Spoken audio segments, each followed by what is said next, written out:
Oggi vi voglio insegnare il Pad Kra Pao. Ha tantissimi modi di essere detto, diciamo. Pad Kra Pao è quello più normale, è un piatto thailandese, è carne trita, puoi scegliere tu pollo, manzo, maiale, ma puoi usare anche il tofu se sei vegetariano o vegano, i funghi, qualsiasi tipo di proteina, ecco.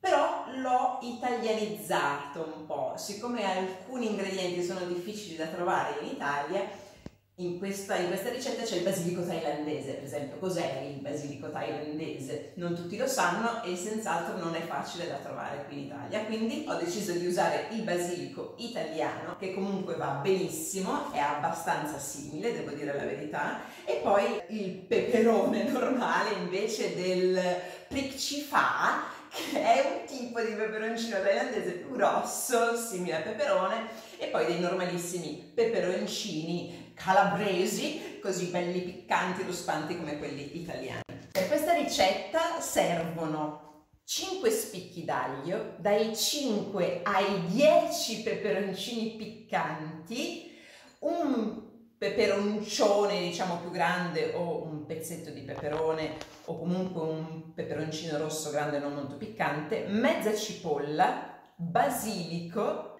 un cucchiaino e mezzo di zucchero, dopodiché salsa di soia nera, salsa di soia normale, salsa di ostriche buonissima e salsa di pesce. Io ne ho di due tipi diversi, vi faccio vedere due marche diverse che si possono trovare in quasi tutti i negozi asiatici, ma anche su Amazon, insomma di facile reperibilità. Poi ci vogliono delle uova, del lime, un po' di acqua, dell'olio per friggere e per soffriggere, e direi che è tutto, possiamo cominciare. Prima aglio e peperoncino, togliamo la buccia all'aglio. Questa mannaia me la sono comprata a Bangkok in un mercato che si chiama Weekend Market, in thailandese si chiama Chatuchak, e dicono che se non lo trovi al Chatuchak vuol dire che non esiste. Se avete questo aggeggio qui vi risolve la vita, se no potete in qualche modo fare alla bene meglio, non è proprio necessario. Questo è proprio thailandese, non vorrei dire. Dunque, io ce ne metto, vediamo quanto lo faccio piccante. 2, 3, 4. Certo che se non vi piace piccante potete metterne anche solo uno, per carità. Però insomma questo piatto deve essere bello piccante. 1, 2, 3, 4, 5. Avevo detto 5 peperoncini, io ne metto 7 invece. Perché a me piace bello piccante. C'è Gingio che già si sta lamentando, non so se l'avete sentito. E qui si comincia a pestare. Fate attenzione che non vi schizzi il peperoncino negli occhi, che non è piacevole. Mettendo la mano potete ovviare a questo problema.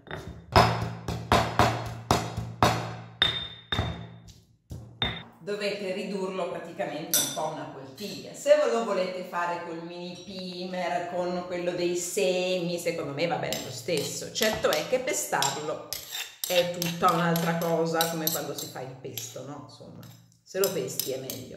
Ora mettiamo il peperone.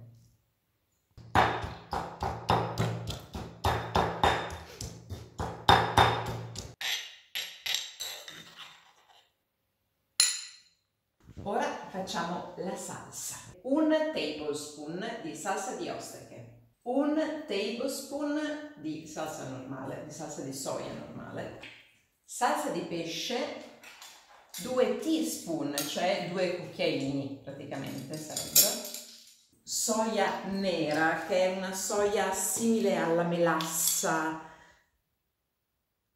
lo zucchero che era un cucchiaino e mezzo, e prendo 2 cucchiai, 2 tablespoon di acqua. E adesso mischio la salsa magica. Mezza cipolla a cubetti, diciamo. Prendo prendo questa più grossa perché mi piacciono i sapori belli forti. Mi viene da piangere. Adesso faccio la salsina che si metterà poca giusto sull'uovo affritellato. Mettete quanto vi piace di limone, di aglio, di peperoncino e di salsa di pesce.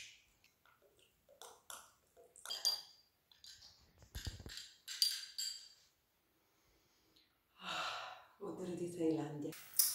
Allora, l'odore probabilmente non vi ispirerà, sa un po' di pesce marcio forse, ma il sapore è meraviglioso, io l'adoro e dà proprio quel gusto, quella sensazione proprio di essere in Thailandia. E siamo pronti ad andare ai fornelli. Un po' di olio vegetale. Aspettiamo giusto un attimo che l'olio si scaldi e facciamo soffriggere il peperoncino col peperone e l'aglio. Attenzione a non ustionarvi. Ok, andiamo con la carne. La mia è ancora abbastanza surgelata. Ho preso 300 grammi di carne. E quando è mezza così, un po' cotta, un po' no ancora, aggiungete la salsina che abbiamo fatto. Fate cuocere finché non sarà cotta, ben cotta,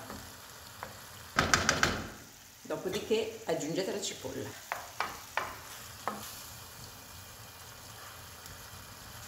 E adesso che la carne è cotta mettiamo il basilico che è l'elemento forte del piatto.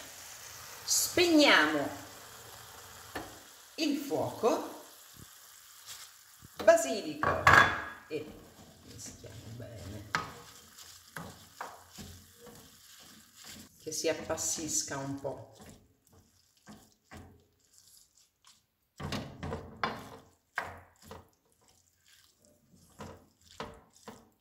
Devo dire che c'ha un profumino, anche con il basilico italiano fa la sua sporca figura. Fantastico. Tutto ciò verrà messo accanto a del riso basmati cotto col metodo pilaf, che vi farò vedere in un altro video, non adesso, io ce l'ho già pronto, e andiamo a cuocere l'uovo a parte che verrà messo sopra topping. Cuociamo l'uovo. È rimasto intero! Mettete 1 centimetro di olio, perché questo non è l'uovo fritto normale all'italiana, all'occhio di bue, si chiama kai dao, kai uovo, dao stella, perché uovo stella, e viene proprio fritto in tanto olio di modo che i bordi si affrittellino tutti.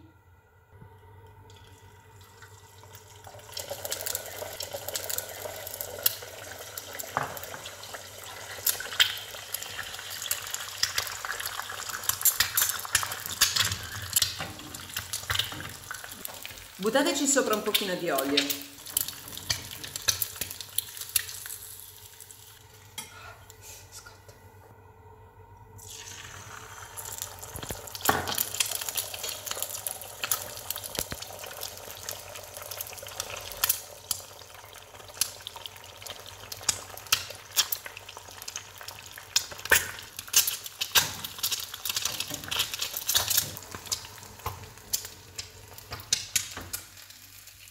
Impiattiamo.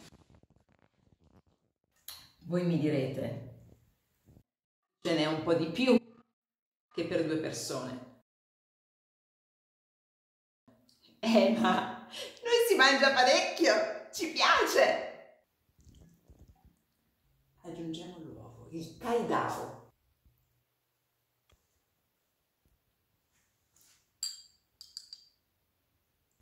Decoriamo un po' il piatto con foglie di basilico.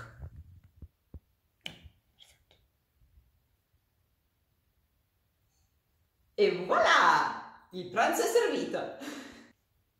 Savadika!